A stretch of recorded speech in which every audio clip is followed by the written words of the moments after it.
نحمده ونصلي ونسلم على رسوله الكريم أما بعد أعوذ بالله السميع العليم من الشيطان الرجيم بسم الله الرحمن الرحيم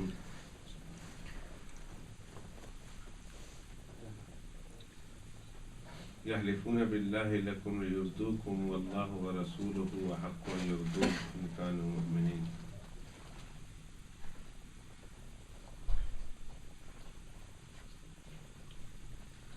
صدق الله العظيم اللهم صل على محمد وعلى آل محمد كما صليت على إبراهيم وعلى آل إبراهيم إنك حميد مجيد اللهم بارك على محمد وعلى آل محمد كما باركت على إبراهيم وعلى آل إبراهيم إنك حميد مجيد يا حي يا قيوم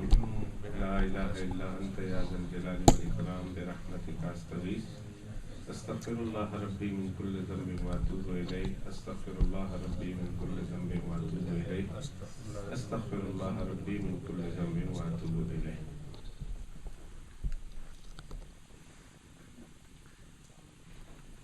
آخری درس میں اللہ سبحانہ و تعالیٰ کی عطا کردہ توفیق سے آپ حضرات کے سامنے یہ عرض کر رہا تھا کہ اللہ سبحانہ و تعالیٰ کی تمام نعمتوں میں سب سے عظیم تر نعمت وہ اللہ سبحانہ و تعالیٰ کی رضا اور خوشنودی ہے.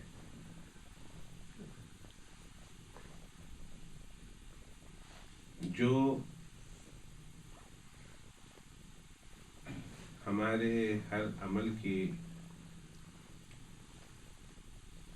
قبولیت کی کنجی ہے سمجھی اور روح ہے. جو بھی عمل ہم کریں اس بات کو آپ بطور خبر کے نہ لیں کہ اللہ سبحانہ و تعالیٰ کی نعمتوں میں سب سے بڑی نعمت اللہ کی رضا ہے، اللہ کی خوشنودی ہے. یہ خبر کے طور پر، معلومات کے طور پر آپ اسے نہ لیں، بلکہ آپ نے اپنے ذہن میں یہ رکھنا ہے کہ جب اللہ کی رضامندی اور خوشنودی جو سب سے عظیم تر نعمت ہے اللہ کی نعمتوں میں سے، تو اس کے حصول کی کوشش کرنی چاہیے. کہ جب اللہ کی نعمتوں میں سب سے عظیم تر نعمتیں ہیں تو کوشش کرے انسان کہ اللہ تعالیٰ کرے کہ اللہ ہم سے راضی ہو جائے. اور کام ایسا کرے انسان تو اسے اللہ سبحانہ و تعالیٰ کی رضا مل جائے. یعنی اللہ کی مرضیات اور اللہ کی رضامندی والے اعمال کو بندہ تلاش کر کر کے، معلوم کر کے انسان اس کو اختیار کرے تاکہ اس کے نتیجے میں اللہ سبحانہ و تعالیٰ ہم سے راضی ہو جائے. لیکن اللہ سبحانہ و تعالیٰ ہم سے راضی ہو گئے ہیں ہمارے اس عمل کے نتیجے میں. ہم نے اللہ سبحانہ و تعالیٰ کی رضامندی چاہی جو ہمیں مل گئی. ہم نے وہ اعمال کیے جس سے اللہ راضی ہوتا ہے، اور وہ اعمال اللہ رب العزت کے یہاں شرف قبولیت پا گئے، اور واقعی اللہ نے اس عمل کو قبول کر کے، ہماری اس جد و جہد کو قبول کر کے اللہ رب العزت نے ہم کو رضامندی کا پروانہ دے دیا ہے. اس کا اس دنیا میں ہم کو نہیں معلوم، پتہ چل سکتا ہے یہ آخرت میں چل کر معلوم ہوگا.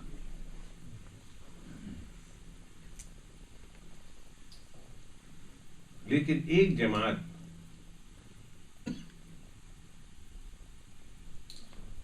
خوش نصیبوں کی ہے، خوش بختوں کی ہے. ایک جماعت اس کرۂ ارض پر اللہ کے ایسے مقدس خوش نصیب بندوں کی ہے، انبیاء کرام علیہ الصلوۃ والسلام اور رسولوں کے علاوہ، کہ جنہوں نے اپنے ہر عمل سے اللہ رب العزت کو راضی کرنے کی کوشش کی. سعی مسلسل کی، سعی پیہم کی، جد و جہد کی، اور اپنے ہر عمل میں اللہ سبحانہ و تعالیٰ کی رضا کو، خوشنودی کو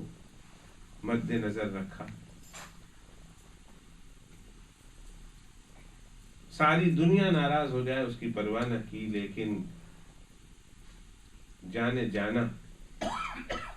اللہ رب العزت ناراض نہیں ہونا چاہیے، اس کی کوشش کی اور اسی کو راضی کرنے کی تگ و دو میں اور فکر میں اور کوشش میں مصروف رہے۔ اپنے ہر عمل سے یہ ثابت کیا کہ ہمارا مقصود محض اور محض اللہ کی رضا ہے، اللہ کی رضا کے علاوہ کچھ نہیں۔ اللہ پھر اس مقدس جماعت کے اس عملوں کو اپنے پاک بارگاہ میں قبول کر کے قاعدہ کے برخلاف، قاعدہ تو یہ ہے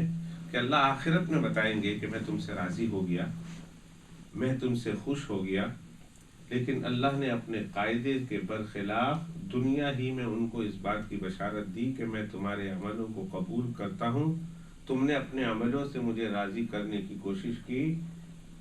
میں رب دو جہاں، خالق دو جہاں، رب عرش اولا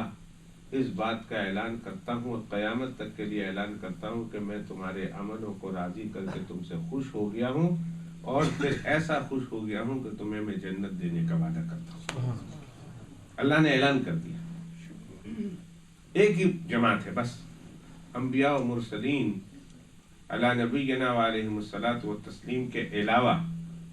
ان سے تو اللہ راضی ہیں، لیکن ان کے علاوہ ایک جماعت ایسی ہے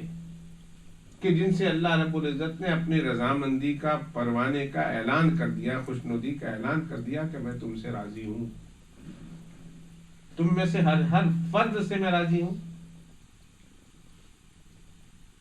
اور میں تم میں سے ہر ایک فرد کے ساتھ اعلان جنت کرتا ہوں۔ جو میری رضامندی کی جگہ ہے، جنت ہمیں اس لیے چاہیے کہ وہاں جانے کے بعد اللہ راضی ہے۔ بے شک۔ اگر کوئی آدمی جنت میں چلا جائے اللہ ناراض ہو تو پھر وہ جنت تو نہ ہوئی کہ اللہ پاک ناراض اور جنت میں ہے،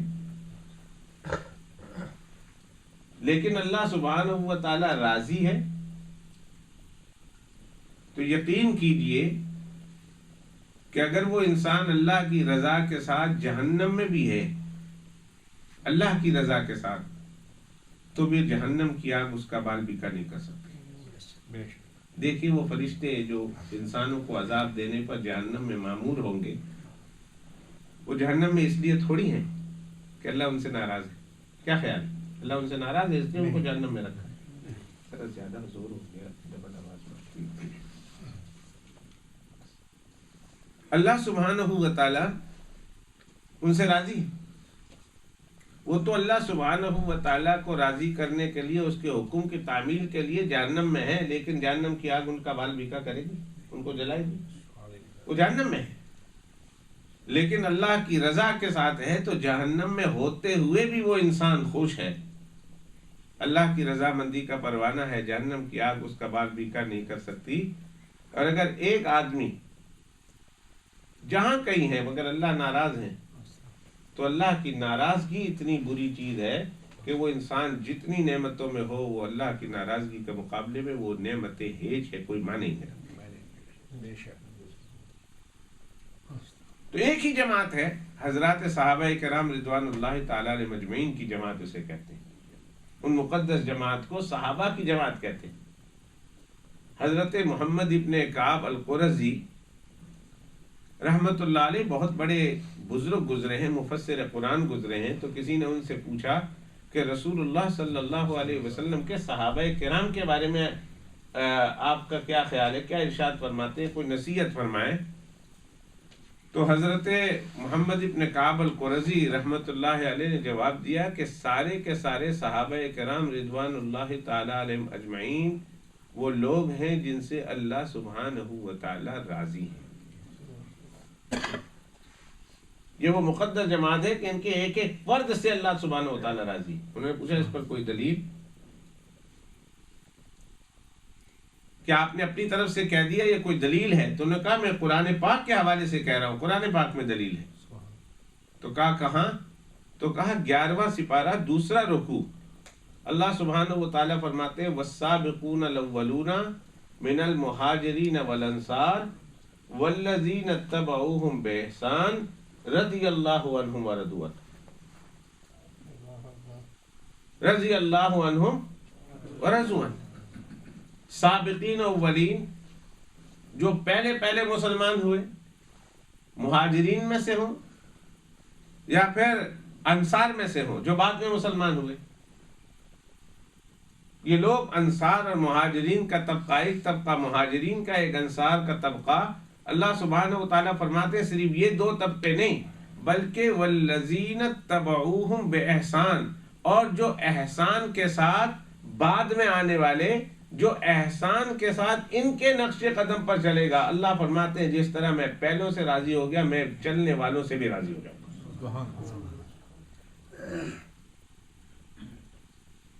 اور ایک آیت قرآن مجید کی اور ہے جس میں اللہ سبحانہ و تعالیٰ فرماتے ہیں وَكُلًّا وَعَدَ اللَّهُ الْحُسْنَى، 27واں سپارہ ہے، سورہ واقعہ کے بعد سورہ حدید ہے، اس میں اللہ سبحانہ و تعالیٰ فرماتے ہیں لا يستوي منكم من انفق من قبل الفتح وقاتل اولئك اعظم درجة من الذين انفقوا من بعد وقاتلوا وكلا وعد الله الحسنى۔ ظاہر ہے کہ صحابہ کرام میں طبقے ہوں گے، جب ان کے آپس کی بات ہوگی تو ان کے آپس کے طبقے ہوں گے، کوئی زیادہ فضیلت والا ہوگا، کوئی اس سے کم درجے والا ہوگا، کوئی ان سے کم درجے والا ہوگا۔ یہ صحابہ کے آپس میں طبقات تو مختلف ہوں گے، لیکن اللہ سبحانہ و تعالیٰ فرماتے ہیں طبقات کے فرق کا مطلب یہ نہیں کہ کوئی جنت میں جائے گا اور کوئی جنت میں نہیں جائے گا۔ اللہ فرماتے ہیں وَكُلًّا وَعَدَ اللَّهُ الْحُسْنَى، اللہ سبحانہ و تعالیٰ سبوں سے جنت کا وعدہ کرتے ہیں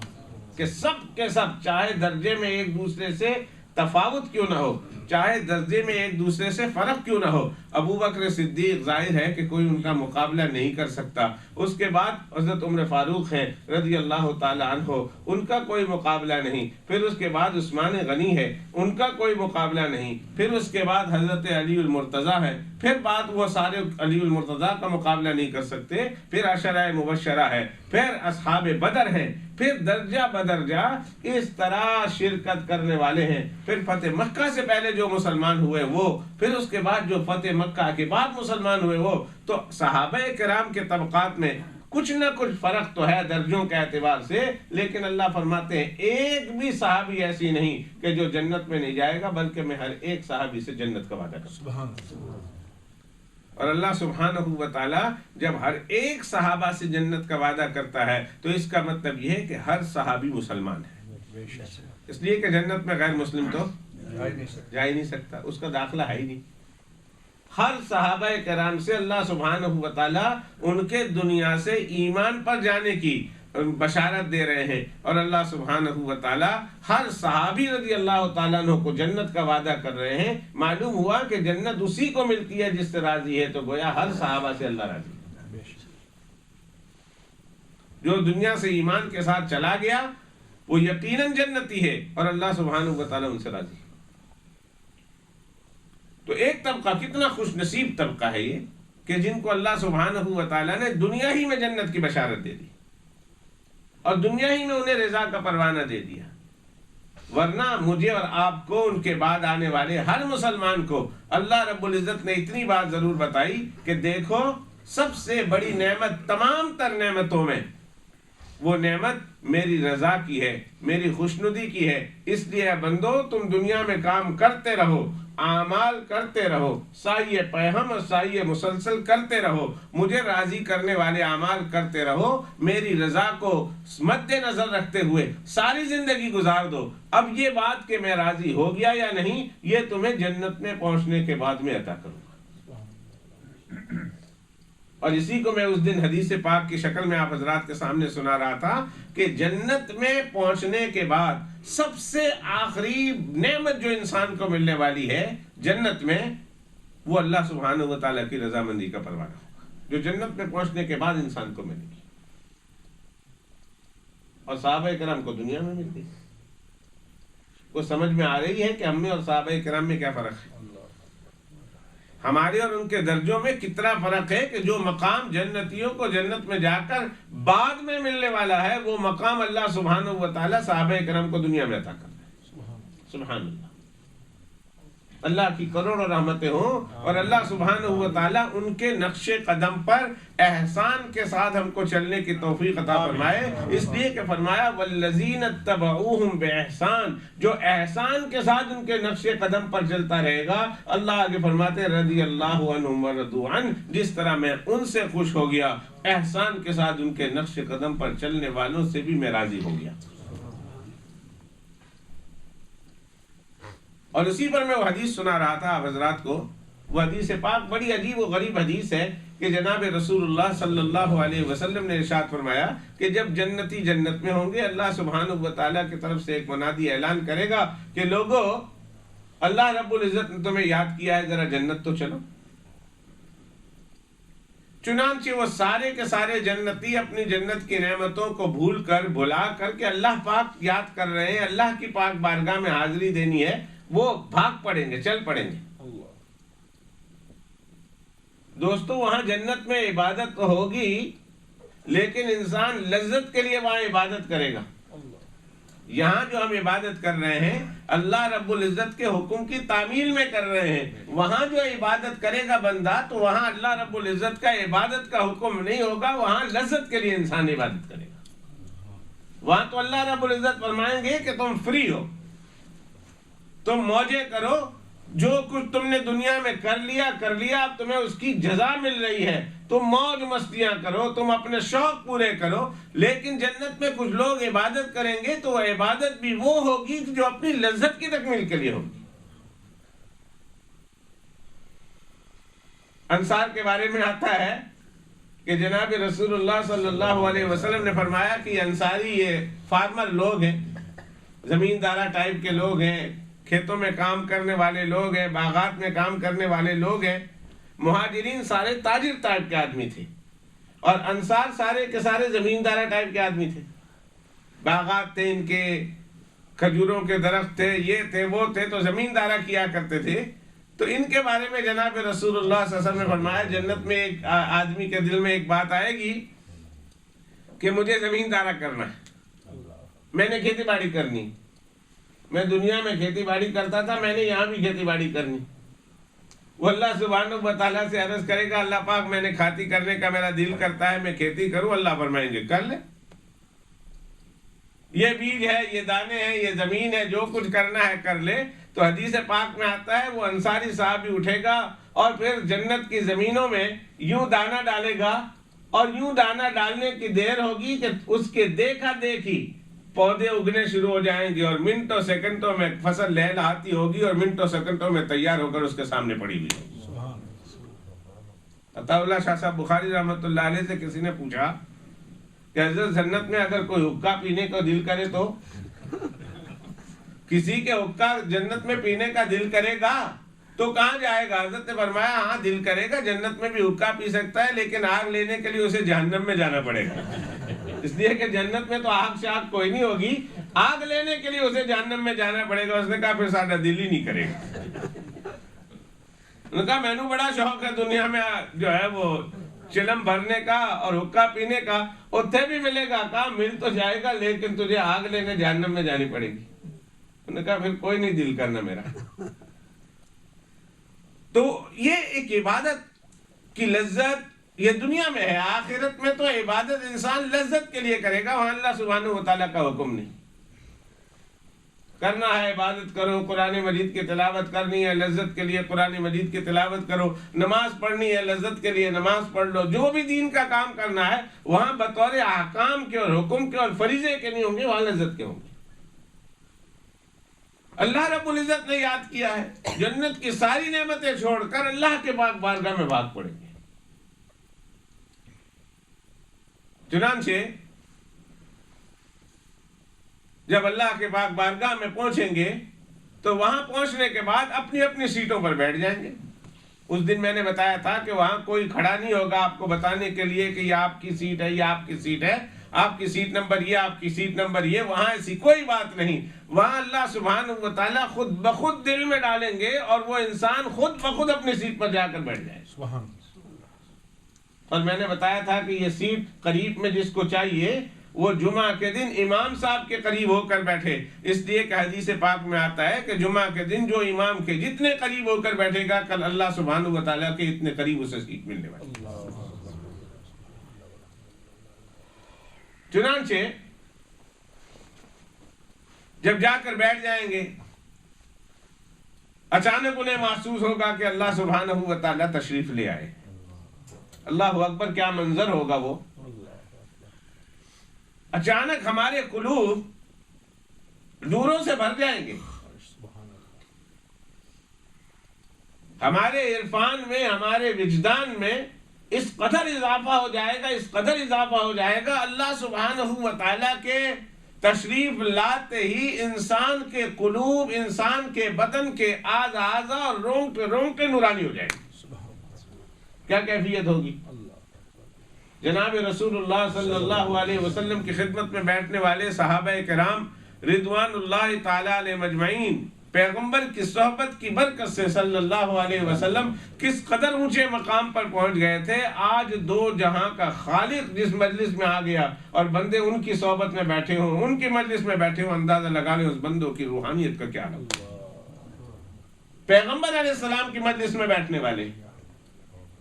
ان کی روحانیت کا ایک سیکنڈ کے لیے ان کی مجلس میں کوئی آ گیا ایمان کے ساتھ بیٹھ گیا تو ان کی روحانیت کی ترقی کا یہ عالم ہے کہ بعد میں آنے والے عمر نوح لے کر آئے اور ساری زندگی پلک جھپکنے کے برابر بھی اللہ کی نافرمانی نہ کریں اور اللہ کی عبادت سے پیچھے نہ ہٹیں. ساری زندگی 1000 سال تک اللہ کی عبادت میں مصروف رہیں. یہ انسان نبی پاک صلی اللہ علیہ وسلم کی مجلس میں ایک سیکنڈ بیٹھنے والے کا مقابلہ نہیں کر سکتا. تو ایک روحانیت کا یہ عالم ہو کہ پیغمبر علیہ السلام کی روحانیت کا کہ ان کی مجلس میں ایمان کے ساتھ جس نے شرکت کر لی اور بیٹھ گیا، بعد میں آنے والے ایک نہیں ایسے کروڑوں اربوں کھربوں انسان ہو جائیں، یہ سارے ایک پڑلے میں رکھ دیے جائیں، صحابی کے مقام کو نہیں پا سکتے. تو پھر اللہ سبحانہ و تعالیٰ جس مجلس میں تشریف لے آئے اور مؤمنین جنت میں اللہ سبحانہ و تعالیٰ کی صحبت میں بیٹھے ہوں تو اندازہ لگا لیجیے اس انسان کی روحانیت کہاں ہوگی. اللہ اکبر. ایک تو جنت ہے، جنت میں انسانوں کو جو کچھ ملنے والا ہے روحانی اعتبار سے اس کا اپنا مقام ہے. جنتی کو جنت میں جو مقام ملنے والا ہے وہ جنتی ہونے کی وجہ سے جو مقام ملنے والا ہے دنیا میں آپ ہمارا اس کا تصور نہیں کر سکتے. یہ جو ہم سنتے ہیں جناب رسول اللہ صلی اللہ علیہ وسلم کے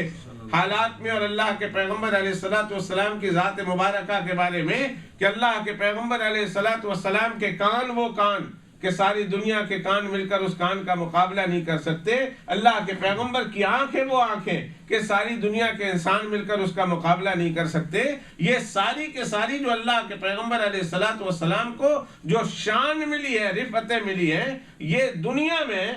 نبی پاک صلی اللہ علیہ وسلم جنت کے نمونے تھے. یہ نعمتیں جنت میں جا کر ہم کو ملنے والی ہے کہ ایک کان ہوں گے.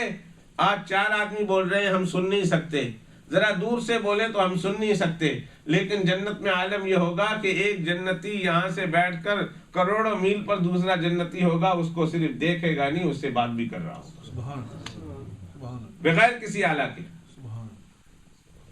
بغیر کسی اوزار کے، بغیر کسی ہتھیار کے، بغیر سیٹلائٹ کے، بغیر فون کے،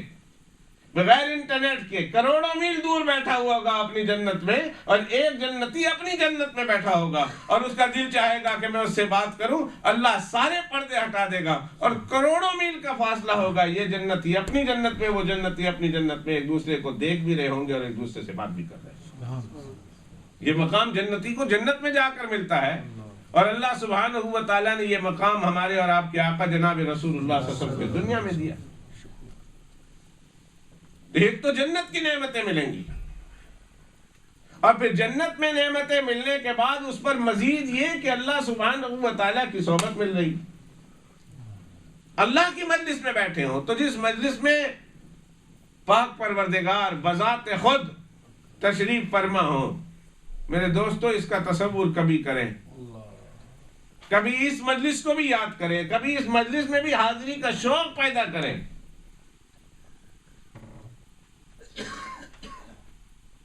کاش ہمارا بھی اللہ سبحانہ و تعالی مقام وہاں کر دے۔ آمین۔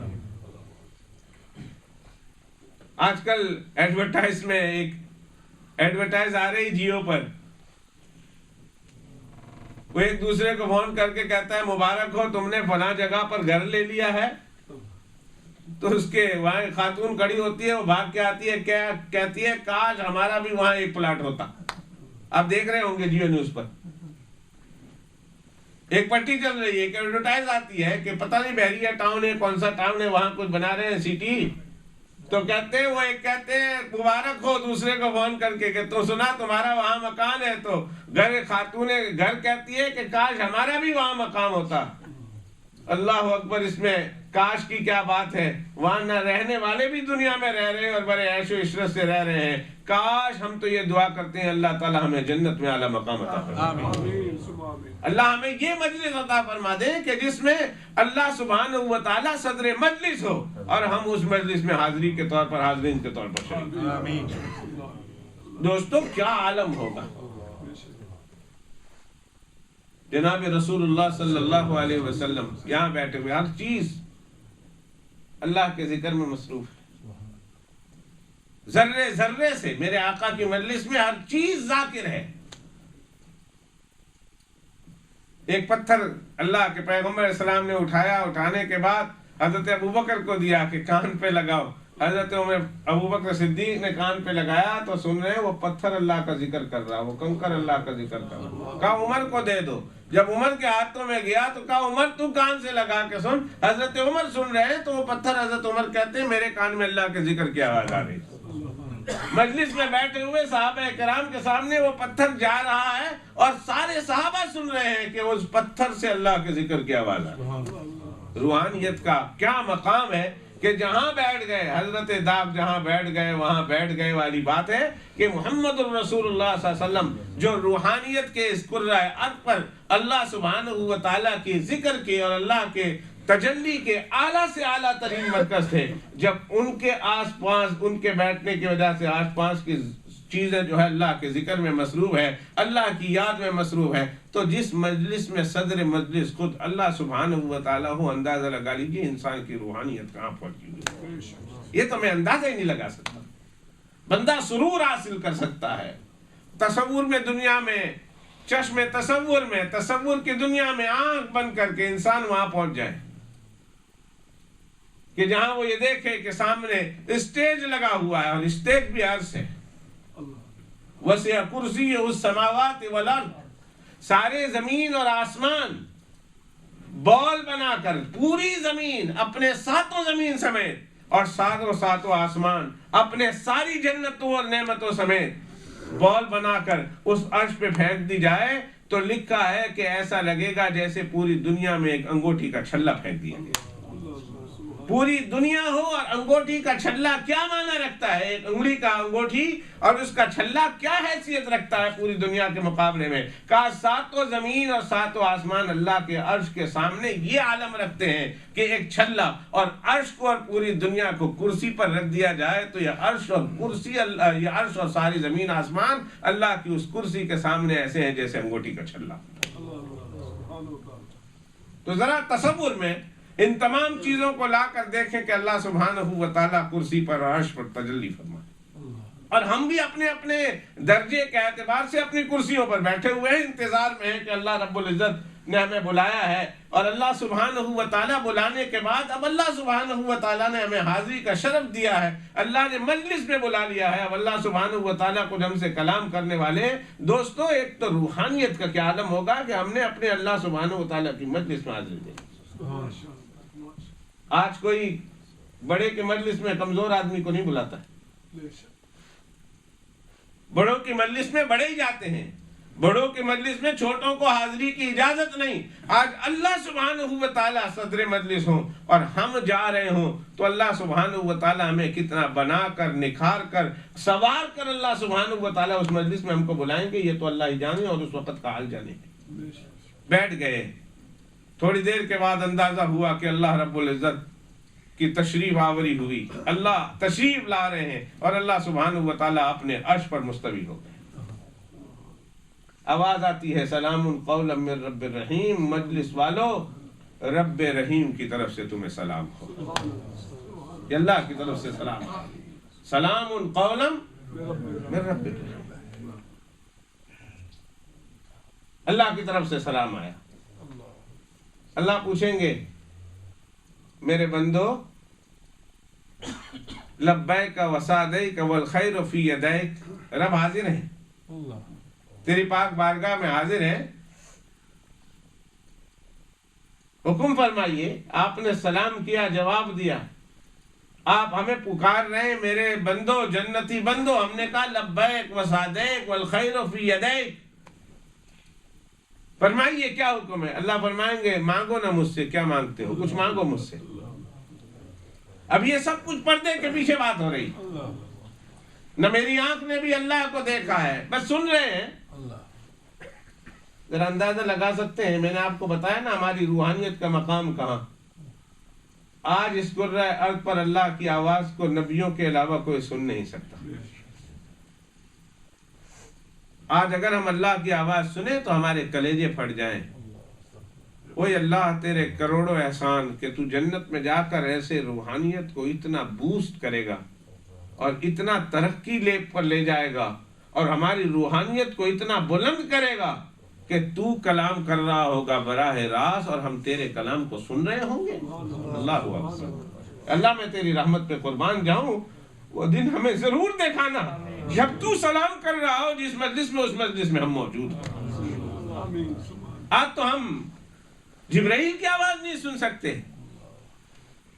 یہ صرف پیغمبر کے کان ہے۔ میں نے کہا نا پیغمبر علیہ السلام کو اللہ دنیا میں جنتیوں والی صفات عطا کرتے، تو یہ تو وہاں اللہ پاک کلام کر رہے ہوں گے، میرے بندو مانگو نا مجھ سے کچھ،